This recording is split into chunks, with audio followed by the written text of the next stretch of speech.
The rain in Spain is mostly in the BMW.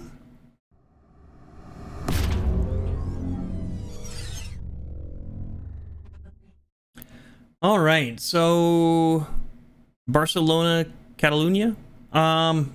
This came up earlier in the season in IMSA, but I've been trying to kind of follow where the endurance races go. So this week it's ESS versus IMSA's at VIR this week, I think.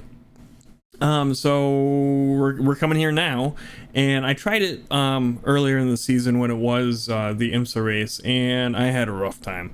I hadn't practiced up a ton to get my times down, so I was doing like 130s or so, just kind of going in and being slow. But we practiced up here tonight, and got myself down to a 128.694, which I think is all right. This is at night versus those being in the day. It's going to be a little quicker. I imagine we'll see the fast guys doing like probably 26s, 27s, something like that, maybe even faster, maybe 25s. I don't know. We'll see when it comes up, and we'll show you our lap here, and then we'll talk about how we did it, and then we'll come back out here, this camera shot to finish up.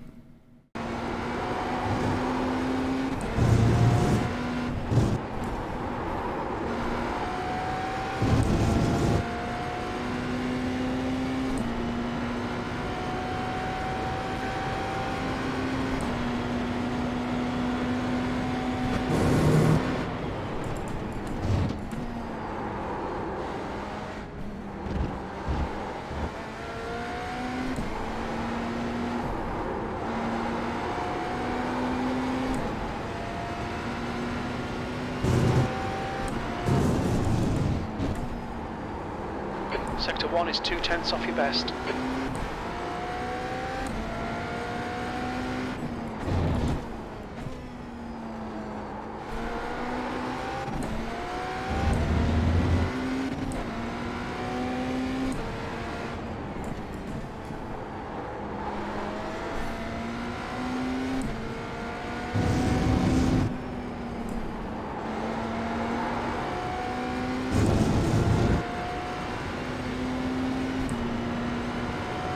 Sector 2 time is quick.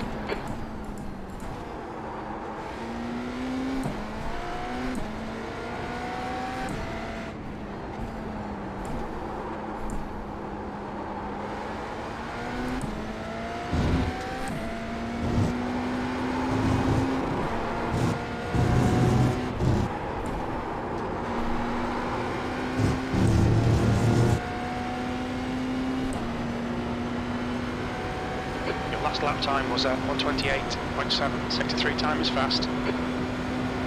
All right, we are here at Circuit de Barcelona, Catalunya, in our BMW LMDh hybrid, and we got ourselves a 128.694. Let's see how we did it. Get a pretty decent exit out of these last corners here. Super helpful because we need speed coming through here. The first braking point is kind of like around the 100 marker here. These little yellow lights and the 100 marker is kind of where I start to think about braking on this corner. Pretty heavy. Try and get as much of it in the going straight as we can. We come off and we trail brake on through here. Try and come close to this curb without hitting it. Sometimes it's a little tough. And then we get back on the throttle a little bit, and then we're back on the brakes just to get the grip up the front. A little bit of throttle, and then as we straighten out, we're gonna be all the way on it. And then we're gonna have to work the throttle a little bit through this corner here. We're gonna have to lift, and then kind of coast a little bit and come back on. And we're full out here. It's a lot of wheel that I'm using here, or it felt like a lot, I guess. through there. And we're just gonna keep going. This is all full throttle. Next big braking point, I kind of like halfway through this yellow section of the curbing. It's kind of where we peak. And then we're gonna let off and trail brake as we do. And then kind of like halfway through here, we start to get back on, and then we're gonna straighten out the wheel. It feels like it's early to me, but we have to do that to kind of get back on full throttle without spinning out there. And we're gonna come back on over to the right here, and there's a little bit where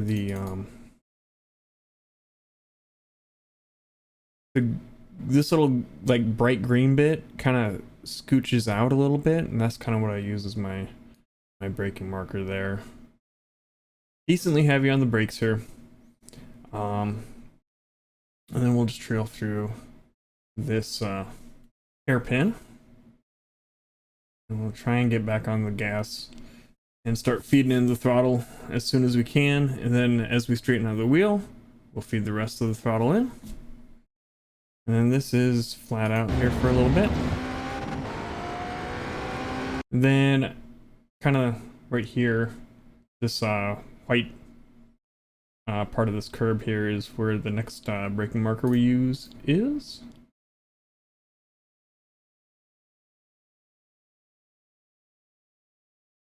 And just kind of hit it and let it go, and just kind of coast through there, I guess.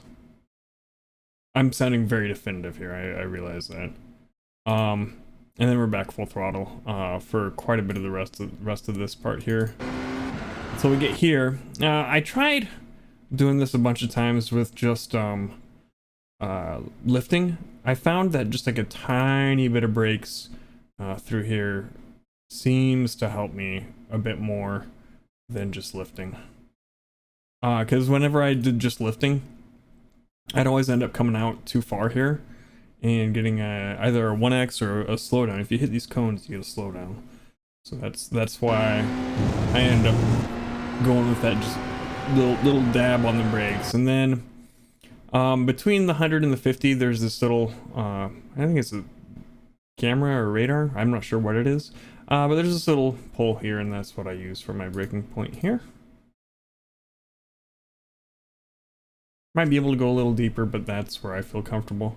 And then we're just gonna kind of trail as we go through this corner here. Try and get that nice descending line on everything, and then we're like once we hit the middle part of this corner, or actually past the middle part a little bit, we're gonna start feeding the gas back in. So a little bit, like about halfway on the throttle there, and then as we start to straighten out, we'll give it the rest of the beans, and we're just gonna try and keep to the left here because we're setting up for the next corner. And then we're gonna have to brake pretty much as soon as we get through that curbing, like right up here.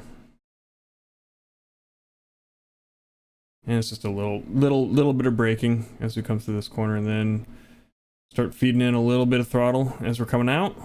The rest of it as we do. And then you can, like, it's possible, I can't remember on this lap if I did it full throttle or not. We'll find out here in a second, but you can do this corner full throttle. Yeah. It's scary. And then the next braking point is kind of the end of this. It's just a quick, like, kind of hard stab, and then we're gonna turn in like maybe 10%, and back on the throttle, and we'll come out over onto this curbing here. And that is it. Got ourselves a 1:28.694. All right, yeah. So like I said, last time I came here, did not have a fun time. It was kind of rough. Like I said, usually before the week begins, I do these videos, and it gets me my practice in to get my times kind of where I want them to be. I'm not, like, I don't know how many people need to hear this, but I'm not gonna hit this 28.6.7. 28.7 is basically what it is. In the races, I'm happy that I've kind of proven myself that I am capable of doing it, but it's pretty optimal. Like, this is my best that I can do. I might, like, with proper, like, luck and everything, might get lower than that time, but generally I run a little bit slower than these times during the races. You don't have as much, like, they're usually the best lap is kind of when you've got a lot of battery and everything. There's no traffic. All that kind of stuff is going to slow you down during a race. Most of my positions that I've been getting in this series have been through attrition and some lucky pit strategy. You know, I try and pit, so I miss when all the GT3s or GTEs, I guess in this case, are kind of clumped up and they're spread out. They don't slow you down quite as much. So I had some good luck early in the season there. I think maybe more people have been have cottoned on to that strategy, so it's not as foolproof as it once was, maybe. I don't know. We'll see how we do this week. Hoping to get some good races in. And yeah, if you want to see those, head on over to twitch.tv/thepiltdownman. Thumbs up if you liked the video, thumbs down if you didn't. Hit the subscribe button if you're liking this stuff. We'll post some full races and more of these lap guides as best I can do. And we'll see you next time. Bye-bye.